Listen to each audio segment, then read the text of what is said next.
수요 예배에 오신 모든 성도님 여러분을 사랑하고 축복합니다. 무더웠던 여름이 지나가고 조금씩 선선한 바람이 불어오고 있습니다. 정말 더웠는데 어느 날 새로운 계절이 온 것 같습니다. 시간이 지나면서 새로운 계절을 맞이하듯이 오늘 예배를 통하여서도 우리 영혼에도 새로운 바람이, 새로운 은혜가, 새로운 소망이 가득하시기를 주님의 이름으로 축원합니다. 우리 옆에 있는 분들과 이렇게 인사하겠습니다. 하나님의 은혜로 충만하세요. 하나님의 은혜로 충만하세요. 하나님께서 오늘 이 자리 가운데 함께 하신 모든 성도님들 위해 위로와 힘을 주시고 한 주간을 살아갈 믿음으로 함께 하실 줄로 믿습니다. 얼마 전에 제가 이런 이야기를 들었습니다. 제가 누군가에게 나는 이렇게도 하고 싶고 저렇게도 하고 싶어. 어떻게 생각해? 이렇게 물었습니다. 그런데 돌아오는 대답이 제 마음을 찔렀습니다. 핸드폰 너머로 이런 대답이 들려왔습니다. 뭘 물어? 너는 너가 하고 싶은 대로 꼭 하잖아. 너 맘대로 해. 하는 대답이었습니다. 그 말을 듣고 욱하여 내가 맨날 하고 싶은 대로 해. 라고 말을 했지만 가만히 생각해 보니 정말 그랬던 것 같습니다. 한번 마음에 들면 그것은 꼭 해야 하고 하고 싶은 말이 있으면 언제라도 그것을 꼭 하고 결국 사고 싶은 것은 사고야 말았습니다. 내가 원하는 방향으로 일이 되지 않으면 마음이 불편하고 내 생각과 다르면 하지 말자 쉽게 포기하거나 그 마음을 불편하고 안 좋았던 마음을 내 표정이나 시선으로 드러내며 살아왔습니다. 그런데 문득 이런 생각이 들었습니다. 나는 정말 하나님을 믿으며 살아가고 있는 것일까? 하나님께 묻는다 하면서도 내가 이미 내 마음속에 다 원하는 답을 정해놓고 살아가는 것은 아닌가? 내가 하고 싶은 건 어떻게든 하려고 관철시키면서 이 삶이 과연 하나님이 주도하시는 삶이라 말할 수 있을까? 그래서 오늘 설교 제목인 정말 하나님만으로 충분한가요? 라는 질문은 사실 제 자신에게 먼저 묻는 질문이었습니다. 만약 내가 하나님을 믿는다고 하면서도 내 인생이 여전히 내 뜻만 붙들고 살아가는 삶이라면 그것이야말로 하나님 믿는 사람으로서 괴로운 일일 것입니다. 나는 늘 믿음이 제자리구나. 그리고 두려움을 느낄 만한 일입니다. 하나님께 너무 부끄럽다, 괴롭다. 이 인생 어떡하지? 이러한 마음이 많이 들었습니다. 여러분은 어떠하신가요? 사람은 이상하게도 마음에 걸리는 그 하나를 쉽게 놓지 못하는 것 같습니다. 어느 순간 내가 걸렸던 그 마음 하나가 전부를 차지하는 것처럼 그렇게 여기며 살아가는 것 같습니다. 별일 아닌 일인데 자꾸 생각납니다. 그 사람이 했던 말 하나가 계속 떠오릅니다. 내가 싫어하는 행동 하나가 계속 눈에 들어옵니다. 처음에는 저거 좀 아닌데 불편해 정도였는데 어느 순간에는 그 마음이 전체를 붙잡기 시작합니다. 그래서 왜 저렇게 하지? 꼭 저렇게 해야 하나? 저것만 아니면 괜찮을 텐데 생각하며 마음에 걸리는 것을 늘 주의하고 그것을 바라봅니다. 그러는 어느 순간 그 문제에 매몰되어 가는 사람이 되어서 이렇게 말합니다. 이제는 그냥 그거 자체가 다 싫어. 그냥 그 사람이 다 싫어. 이런 마음이 듭니다. 심리학에서도 사람이라면 누구나 자신이 중요하게 느끼거나 불편하게 느껴지는 그 정보를 선택적으로 계속 주의를 기울인다고 말합니다. 그런 경향이 있다고 합니다. 한번 어떤 것에 주의를 빼앗기면 그 관련한 것들이 계속 눈에 들어오는 것입니다. 처음에 하나였던 것이 점점 커지고 결국에는 우리의 생각과 감정을 지배하게 됩니다. 그런데 이것이 우리의 신앙 안에도 나타날 때가 있습니다. 우리에게 하나님께서 지금까지 부어주신 은혜가 참 많습니다. 여기까지 인도하신 은혜, 기도에 응답하신 은혜, 힘들 때 말씀으로 위로하신 은혜, 좋은 사람을 만나게 하신 은혜, 넘어졌을 때 다시 일으켜 세워주신 그 은혜가 정말 큽니다. 그런데 어느 날 내가 싫어하는 한 가지 일이 생깁니다. 교회에서 경험한 한 가지가 마음에 걸립니다. 누군가의 말 한마디가 상처가 됩니다. 내가 이해할 수 없는 일이 하나 생깁니다. 내가 원하는 대로 삶이 되어지지 않습니다. 처음 처음에는 그것이 참 불편하다, 기도의 제목이다 이렇게 생각하는데 이상하게도 그것이 계속 마음에 남습니다. 그래서 생각하고 또 생각하고 이 사람한테 얘기하고 저 사람한테 얘기하고 그렇게 지냅니다. 그러다 보면 어느 순간 그 하나가 점점 커집니다. 처음에는 한 가지였는데 어느새 내 신앙의 전체를 바라보는 기준이 되어 버립니다. 하나님께서 내게 베풀어 주신 그 수많은 은혜보다 내가 받아들이기 어려운 그 한 가지가 더 크게 보이기 시작하는 것입니다. 그래서 어느 순간 이렇게 말하게 됩니다. 요즘 교회 가는 게 불편해. 요즘 하나님이 내 삶에 계신지 모르겠어. 하나님이 나를 시험하고 계시나? 막 이렇게 따집니다. 그런데 가만히 내 신앙과 마음을 들여다보면 내가 받아들이기 어려운 한 가지, 내가 이해할 수 없는 한 가지, 내가 내려놓지 못한 한 가지가 너무 커져버린 것입니다. 이처럼 내 마음에 부딪힌 그것이 신앙의 전체가 되어버린 것, 이것이 우리의 마음에서 일어나고 있는 일일지 모르겠습니다. 그렇다면 이처럼 내가 생각하는 불편해하는 그 걸리는 하나가 내 마음 전체를 지배하게 될 때에 우리는 어떻게 해야 할까요?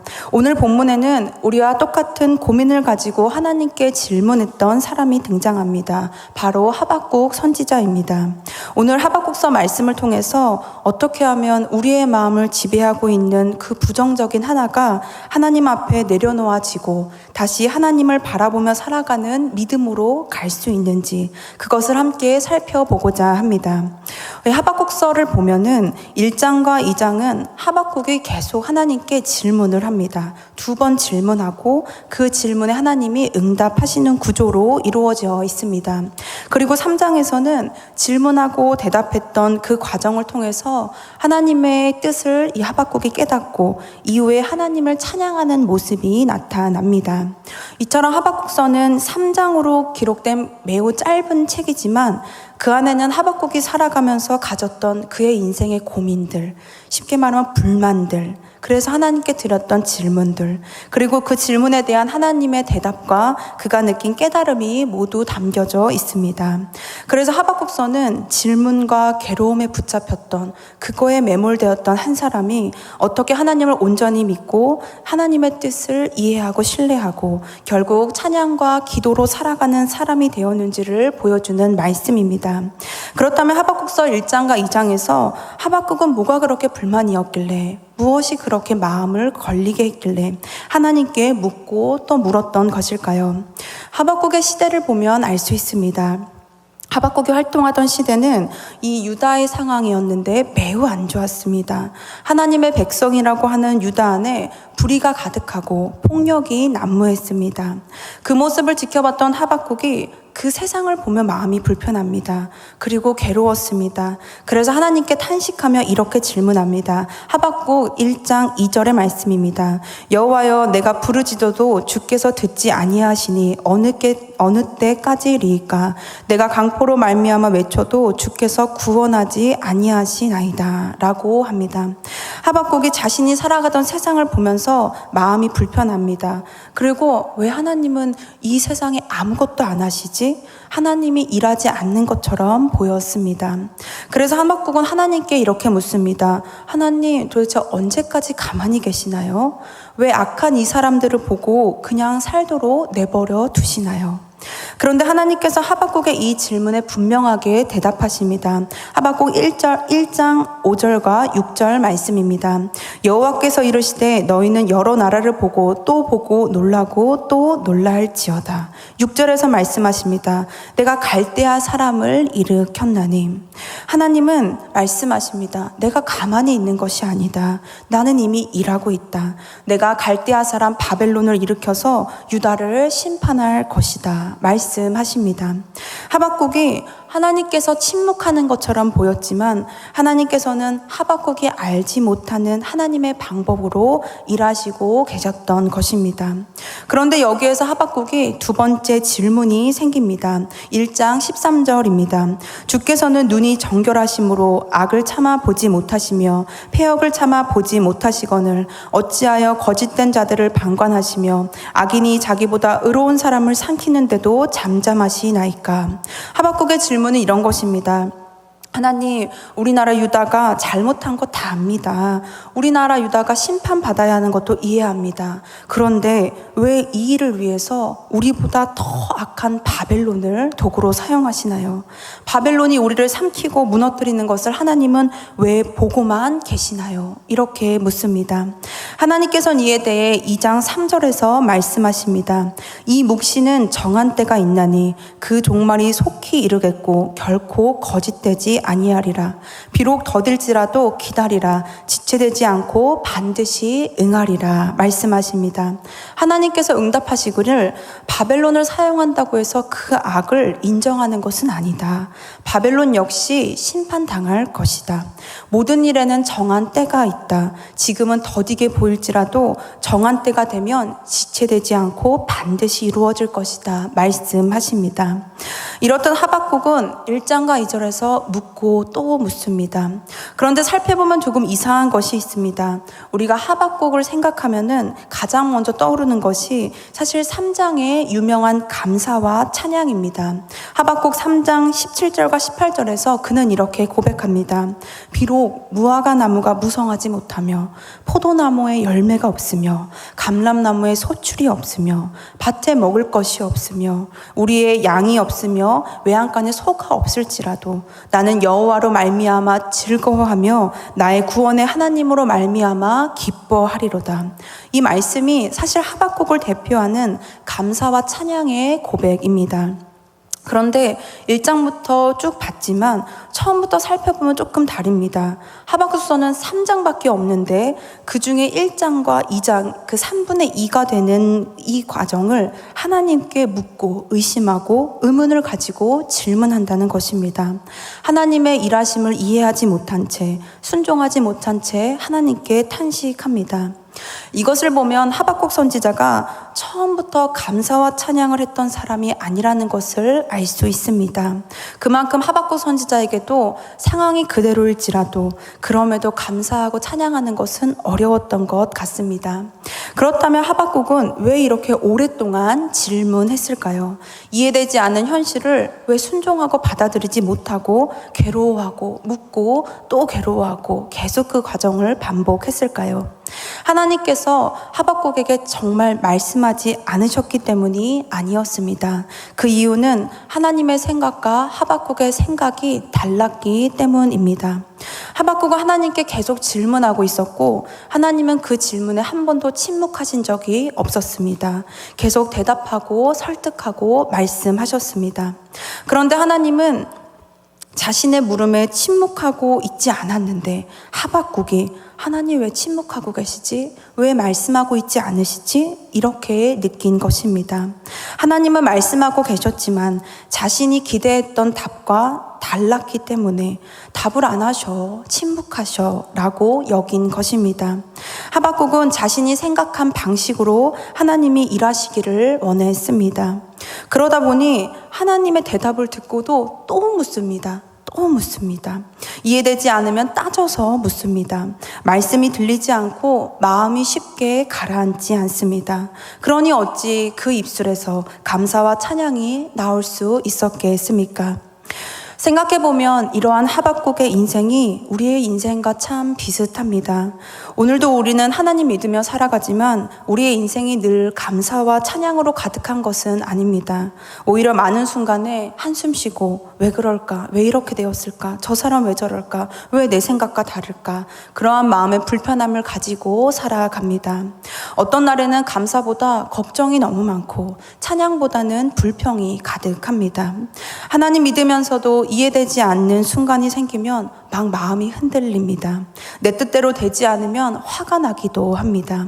그러다가 괜히 가족에게 상처를 주기도 하고 주변 사람들을 외면하기도 하고 하나님을 원망하기도 합니다. 그런데 내 뜻에 이렇게 붙잡혀서 생각하고 말하고 또 생각하고 행동하고 결국 내 생각대로 되기를 바라다 보면 이루어지는 것 없이 결국 세월만 흘러감을 느낍니다. 감사할 수 있었던 순간들, 더 행복할 수 있었던 선택들, 큰 은혜로 나아갈 수 있었던 그러한 믿음의 선택의 중요한 시간들을 지나쳐 버립니다. 그리고 시간이 흘러서 뒤돌아보면 맞아, 하나님께서 그때 이미 내 삶에 큰 은혜를 주셨는데, 감사할 것이 참 많았는데 나는 내 생각에 붙잡혀서 그 은혜를 보지 못했구나 하는 것을 깨닫게 됩니다. 그렇다면 하나님의 뜻이 이해되지 않아서 내 생각대로 했던 시간들, 그것이 우리에게 어떠한 의미가 있을까요? 그 시간은 결국 후회로만 남게 되는 것일까요? 하박국서는 그렇지 않다고 말합니다. 놀라운 것은 그렇게 질문하고 탄식했던 그런 하박국의 마지막이 찬양과 감사였습니다. 하박국 3장 2절에서 그는 이렇게 고백합니다. 여호와여, 내가 주께 대한 소문을 듣고 놀랐나이다. 하박국에게는 이렇게 변화가 시작됩니다. 하나님께서 계획하시고 있는 일, 그것이 이것이었구나 하는 것을 깨닫고 그 하나님의 일하심 앞에 깜짝 놀랍니다. 그 놀라움이 얼마나 컸는지 16절에는 이렇게 말합니다. 내가 들었으므로 내 창자가 흔들렸고 그 목소리로 말미암아 내 입술이 떨렸도다. 옛날에 하나님께서 왜 침묵하시나 그렇게 따졌던 하박국이 이제는 하나님의 말씀을 듣습니다. 그리고 하나님의 계획과 일하심을 느끼며 깨달으며 온몸이 떨린다, 너무 놀랍다, 이렇게 고백합니다. 뿐만 아니라 하박국에는 더 놀라운 변화가 나타납니다.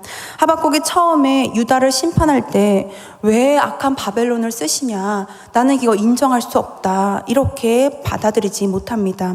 그런데 이제는 달라졌습니다. 하나님의 계획을 깨닫고 이렇게 기도합니다. 2절입니다. 3장 2절에 이 수년 내에 나타내시옵소서, 진노 중에라도 긍휼을 잊지 마옵소서 합니다.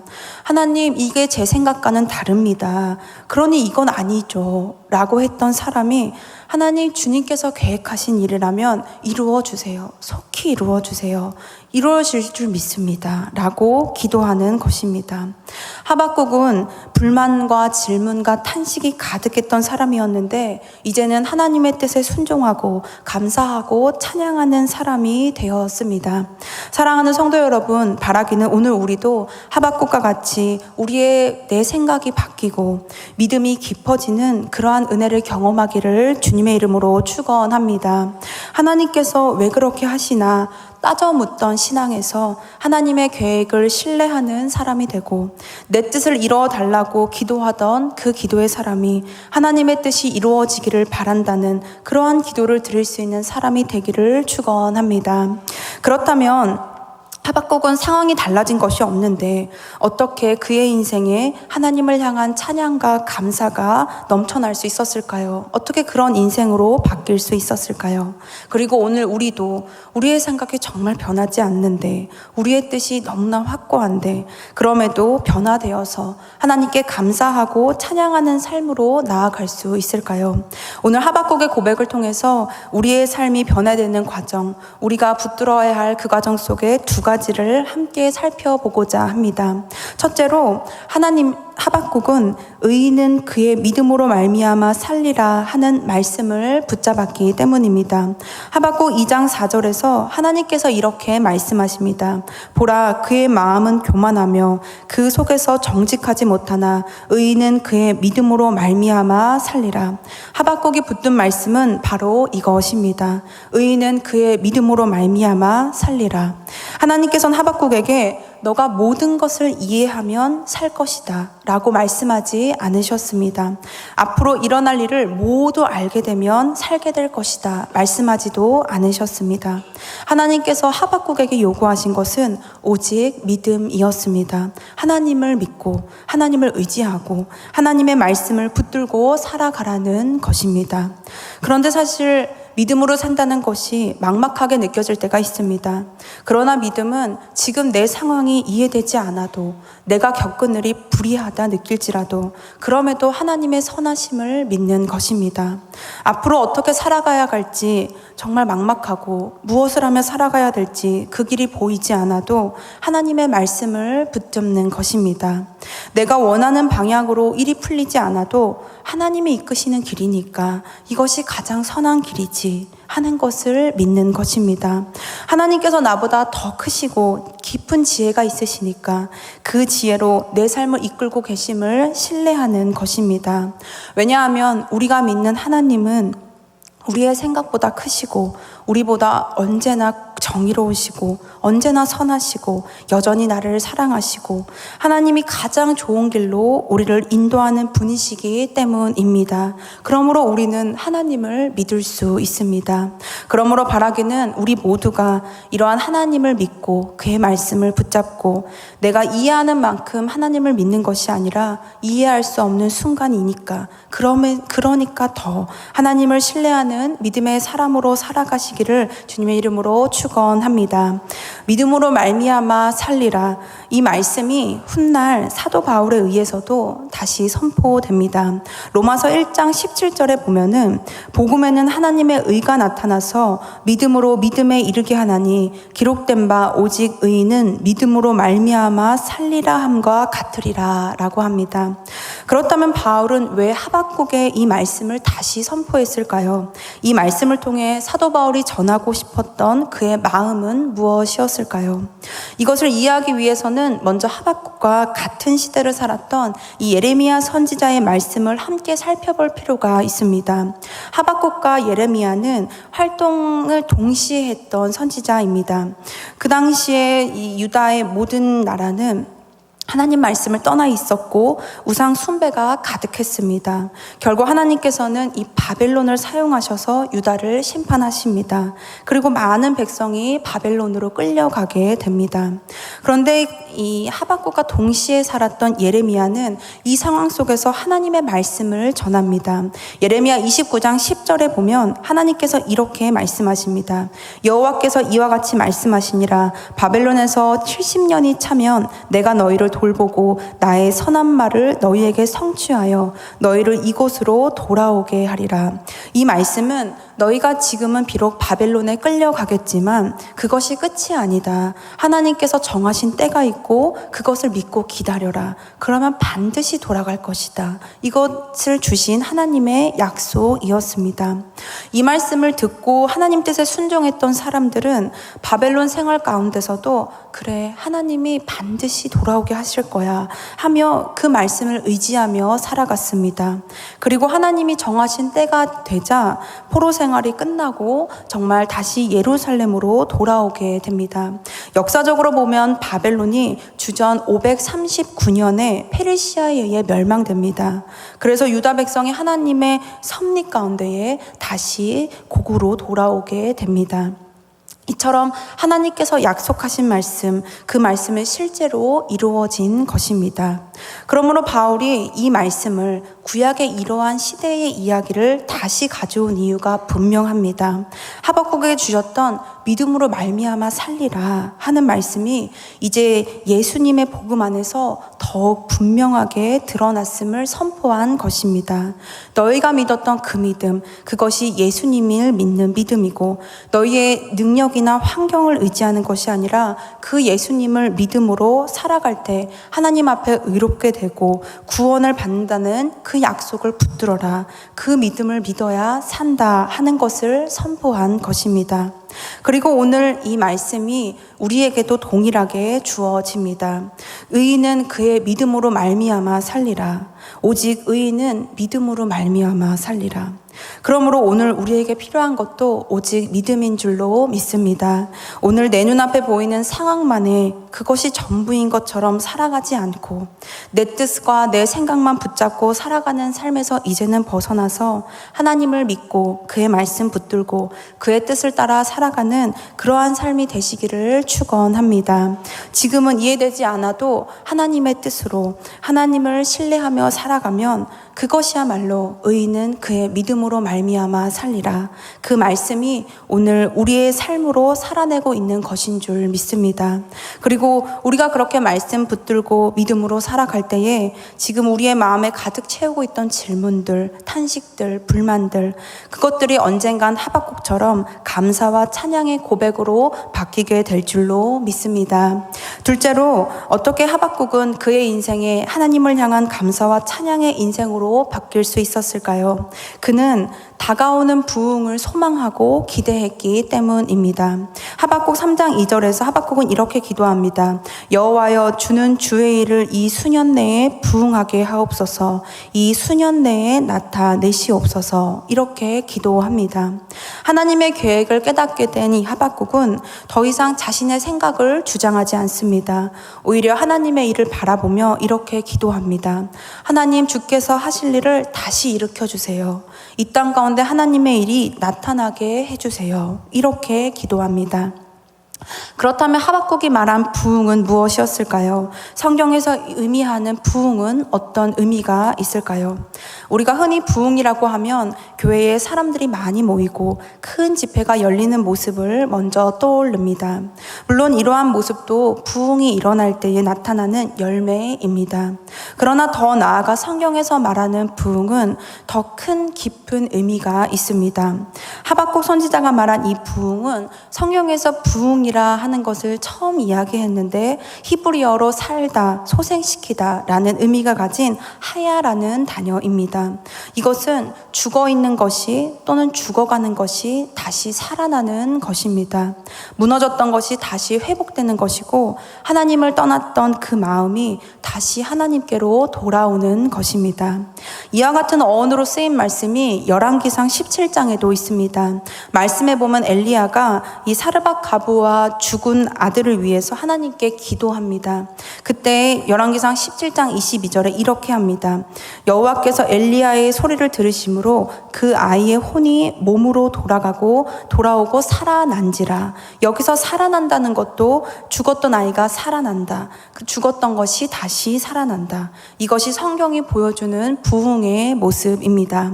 아모스 선지자도 이와 같은 의미로 하나님의 백성에게 말합니다. 5장 4절에 보면 너희는 나를 찾으라. 그리하면 살리라. 또 6절에서도 말씀합니다. 너희는 여호와를 찾으라. 그리하면 살리라. 여기서 말하는 살리라도 바로 같은 의미의 하야라는 단어입니다. 이처럼 하나님을 떠나 죽어가던 영혼이 하나님을 다시 찾기 시작하고, 기도를 잃어버렸던 사람이 다시 기도의 자리로 돌아가고, 예배를 잃어버렸던 사람이 다시 예배의 자리로 사모하며 돌아오는 것, 이것이 성경이 말하는 부흥입니다.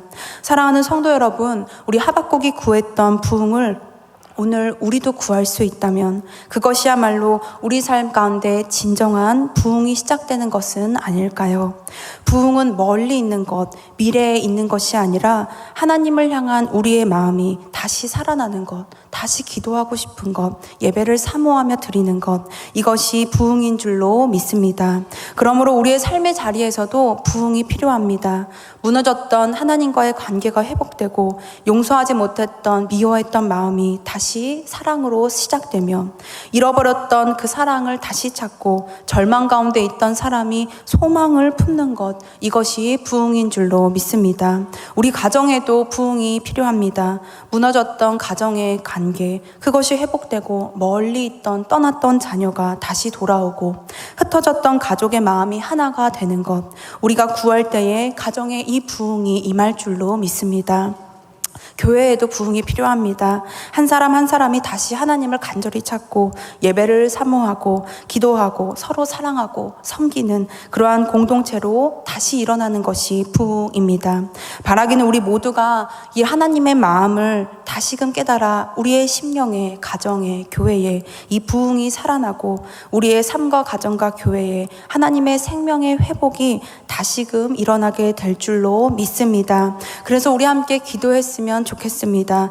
우리 심령을 다시 살려 주옵소서. 우리의 삶을 일으켜 주옵소서. 우리의 가정을 부흥케 하옵소서. 교회가 다시 살아나게 하옵소서. 이 땅 가운데 주의 일을 나타내 주옵소서. 하나님을 향한 우리의 마음과 기도가 부흥의 불씨가 되어서 진정한 부흥으로 하나님의 일하심이 가득 드러날 줄로 믿습니다. 사랑하는 성도 여러분, 하박국 선지자는 고백합니다. 의인은 그의 믿음으로 말미암아 살리라. 그의 말씀을 붙듭니다. 그리고 하나님의 일을 바라보며 부흥을 소망하고 기도합니다. 그래서 불만 많았던 삶, 인생의 절반을 질문하고 괴로운 인생으로 살았던 그가 이제 이렇게 고백합니다. 본문 17절과 19절까지의 말씀입니다. 함께 읽겠습니다. 비록 무화과 나무가 무성하지 못하며 포도나무에 열매가 없으며 감람나무에 소출이 없으며 밭에 먹을 것이 없으며 우리의 양이 없으며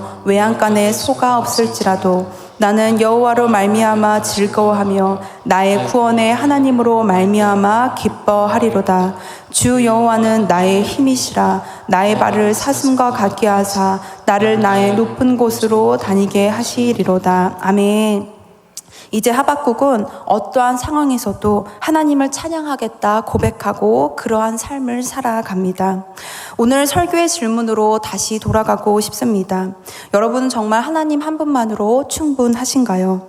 내 뜻과 생각대로 되기를 바라면서 안 되면 괴로워하고 옆에 있는 사람을 괴롭히며 내가 붙잡고 있는 것 계속 놓지 못하고 있는 것은 없으신가요?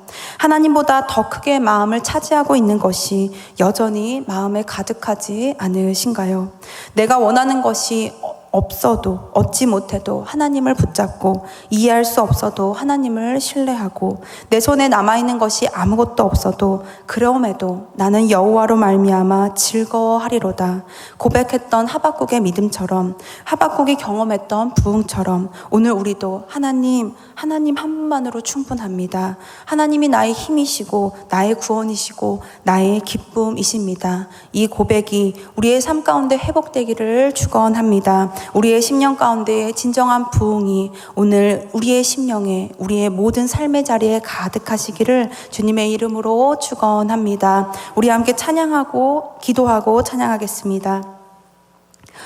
사랑의 하나님 감사합니다. 우리 가운데에 부흥의 불씨를 주시고 예배 자리에 나오게 하시고 기도하게 하시고 말씀을 듣게 하시니 감사를 드립니다. 하나님 이제는 온전히 주님을 믿음으로 하나님을 언제나 붙잡고 신뢰하고 우리의 눈에 보이지 않아도 늘 여호와로 말미암아 즐거워하는 인생을 살아가게 하여 주시옵소서. 우리의 인생의 가정의 교회에 우리의 삶의 자리에 부흥이 필요합니다. 부흥을 구하는 상한 심령을 주시고 우리의 심령의 기도를 통하여서 하나님께서 반드시 일하여 주옵소서. 이 믿음 가지고 살아가게 하여 주시옵소서. 하나님께서 늘 항상 함께 하시고 역사하심을 믿으며 살아계신 예수 그리스도의 이름으로 기도합니다. 아멘.